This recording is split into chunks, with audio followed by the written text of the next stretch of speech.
starving widow said, "Take my children." The cowboy answered, "I'll take you too." Margaret's hands shake as she holds the baby against her chest.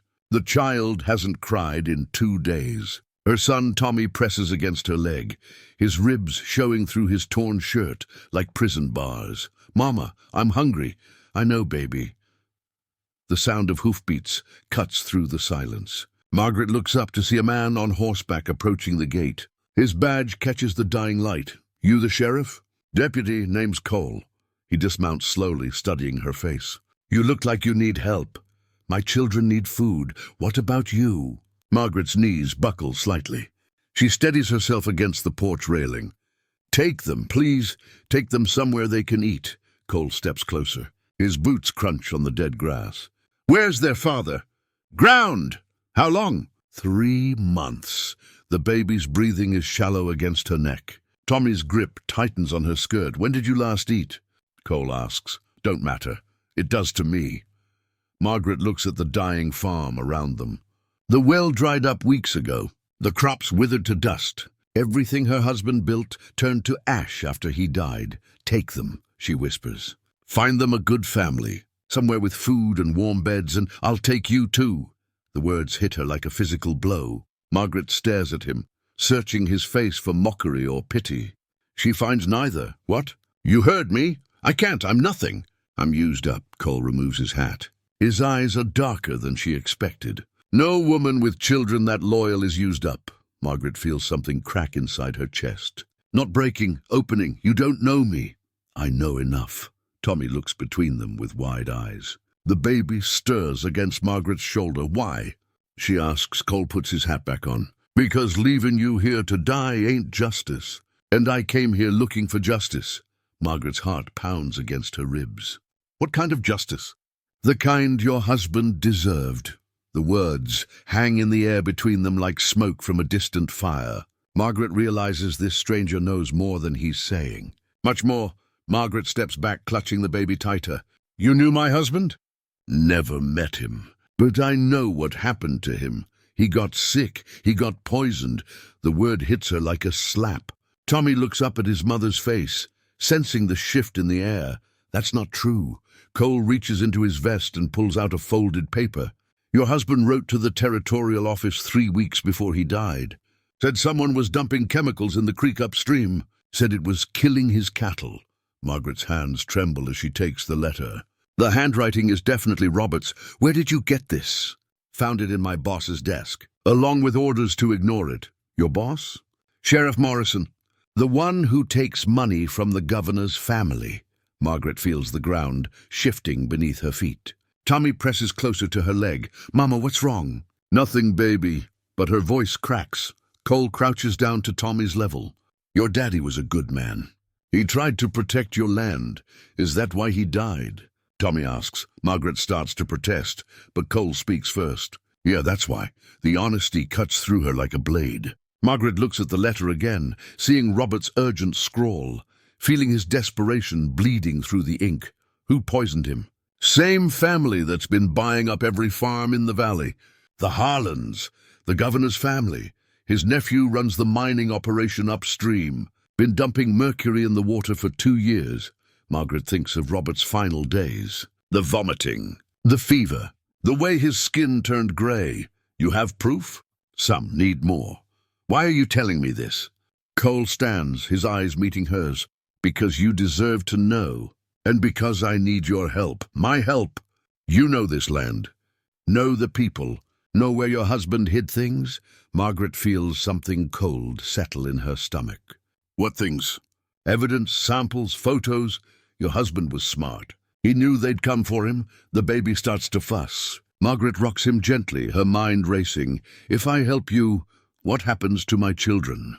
"They get justice for their father, and a future that ain't built on lies." Margaret looks at Tommy, then at the dying farm around them. "Everything poisoned. Everything stolen. What do you need me to do?" Margaret walks across the dead field toward the oak tree where Robert lies buried. Cole follows, leading his horse. Tommy stays close to her side while the baby sleeps against her shoulder. "He's under there?" 6 feet down. The grave is marked with a simple wooden cross.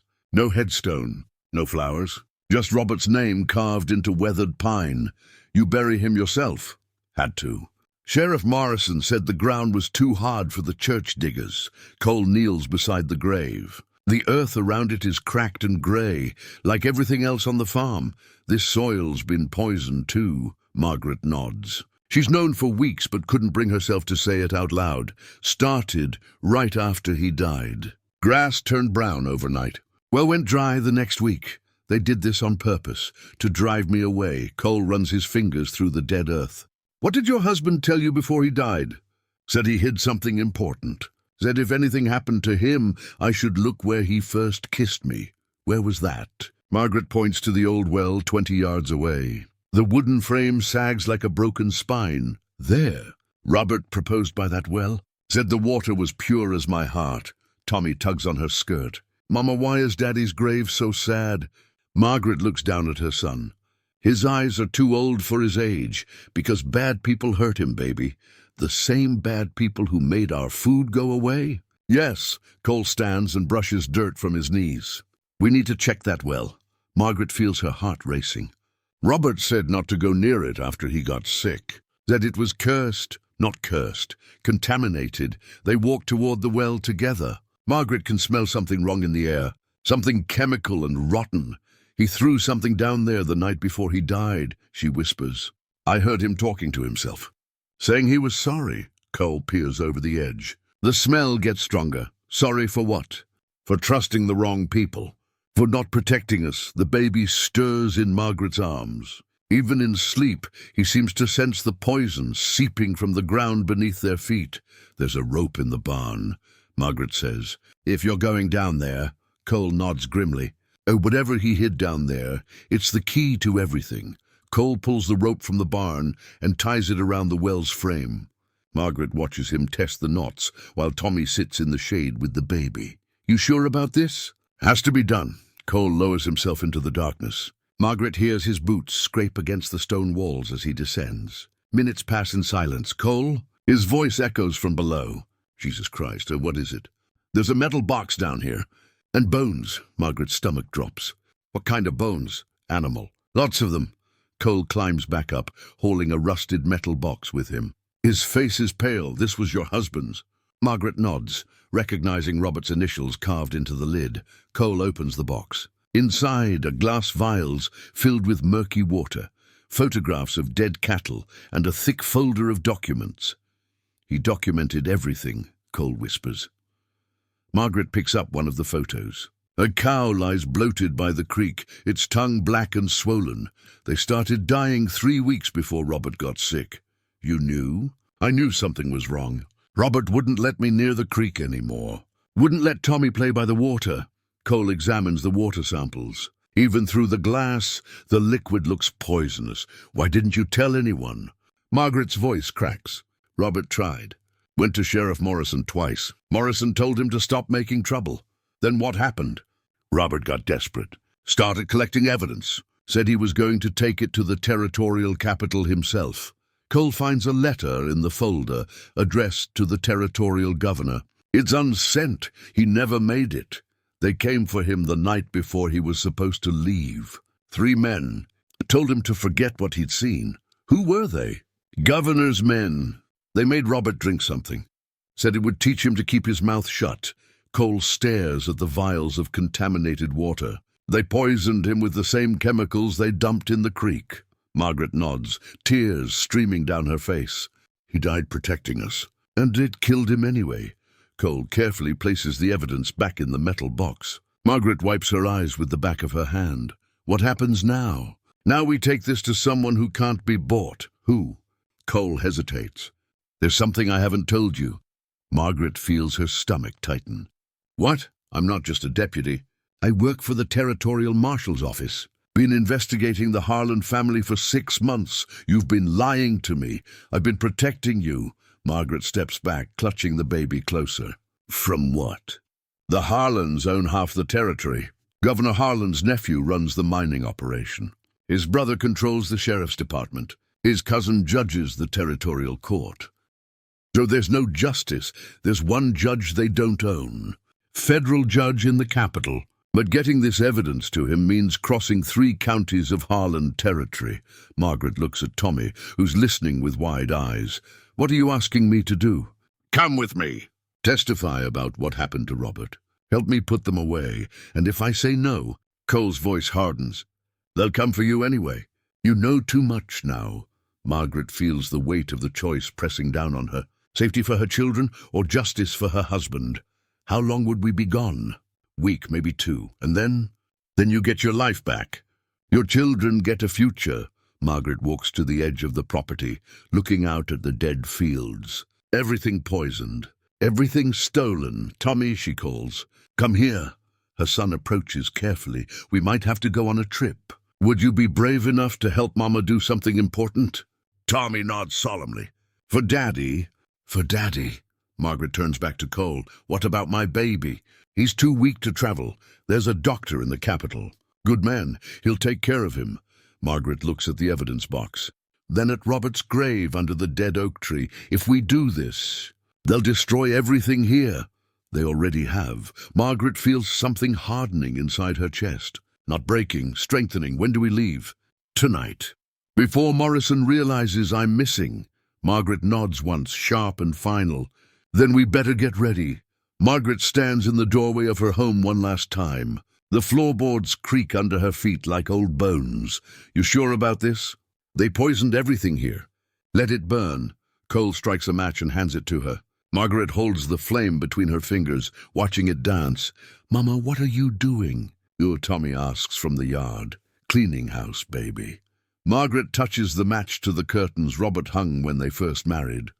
The fabric catches quickly, hungry for destruction. Will Daddy's things burn too? The good memories will stay with us. The rest can turn to ash. Cole helps her gather their few belongings while the fire spreads. Margaret watches flames lick at the kitchen table where Robert ate his last meal, where he coughed up blood and begged her forgiveness. Any regrets? Cole asks. None. Margaret walks to the bedroom and lights another match. She drops it on the bed where Robert died, where she held him as he whispered apologies into the dark. This house killed my husband as sure as the poison did. How? Kept us here. Kept us quiet. Made us believe we were safe. The fire roars now, consuming the walls that held too many secrets. Margaret picks up the baby and takes Tommy's hand. Where will we live now? Tommy asks. Somewhere honest. They watch from the yard as the farmhouse collapses in on itself.